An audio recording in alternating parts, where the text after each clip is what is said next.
Okay, I'm here with Brendan, who I just met at a EVGO charging station, and he has an electric bike, which is right here. And this is the first time that I've been in a charging station seeing an electric bike charging at the same time my car's charging, which is right behind me, or right behind Brendan.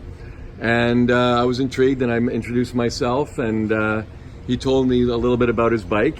And tell me why I'm seeing an EV bike at a car charging. Yeah, the reason it's so surprising is because this is the only electric motorcycle company right now that has DC fast charging. It really makes a huge difference for a bike, as you know, for the cars. Yes. The bike even has a smaller battery, so having a fast recharge time on it is super important. The recharge time is about 20 minutes from 0 to 80%. And it is about 30 to 35 minutes for full charge.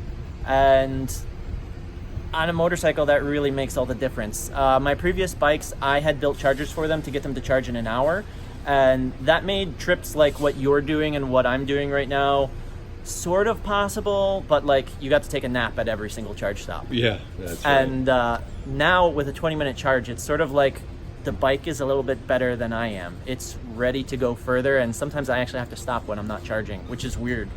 And the other thing too is I mean I've been very fortunate that I'm starting to use this new Electrify America stations, and they are using chargers that are 150 kilowatts. So for that, you could, I'm not sure if your battery can handle 150 kilowatts. No, not this one. This one, 24 kilowatts is the maximum. Oh, okay. And these stations that we're using right here, the 50 kilowatt EVGOs, they're 100 amp stations. Yes. I'm pulling 80 amps. So if this company was ever to make a bigger battery, then I would want to use the stations that you're using now. Right, okay. Anyway, but it definitely allowed me to, to do a trip. Last Saturday, I did 810 miles. From St. Louis to Denver, from 8 a.m. to midnight. So that was pretty fast, and if I wouldn't have been able to do it without 150 kilowatt chargers. Yeah, no. DC fast charging makes that sort of stuff possible. A couple weeks ago, I did 845 miles in under 24 hours on this bike.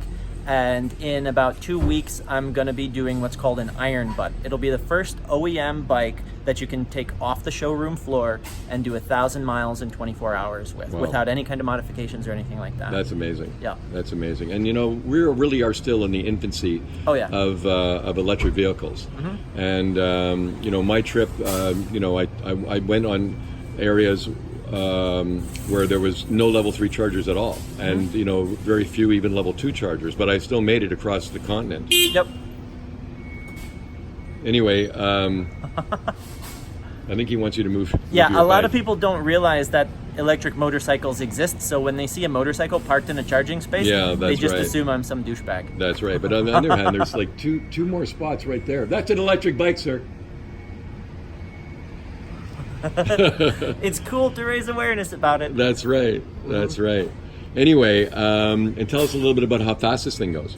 So yeah, it's governed at 128 miles an hour. It's got 133 foot-pounds of torque, and I believe right around 130 horsepower. The company also has a race bike, and that's 150, 150, 150. So all of the stats are 150: horsepower, torque, and top speed.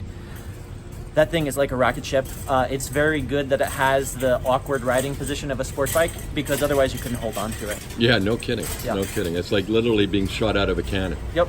Yeah. It's a lot of fun. I bet it is, but a little dangerous. But definitely don't try this at home. Definitely not. Yeah, that's right. Anyway, it was a real pleasure to meet you, Brandon. Yep. And I'm sure that you're going to be a great advocate for your electric bikes. And I'm really glad to have met you. Thank you so much. Same here. Bye.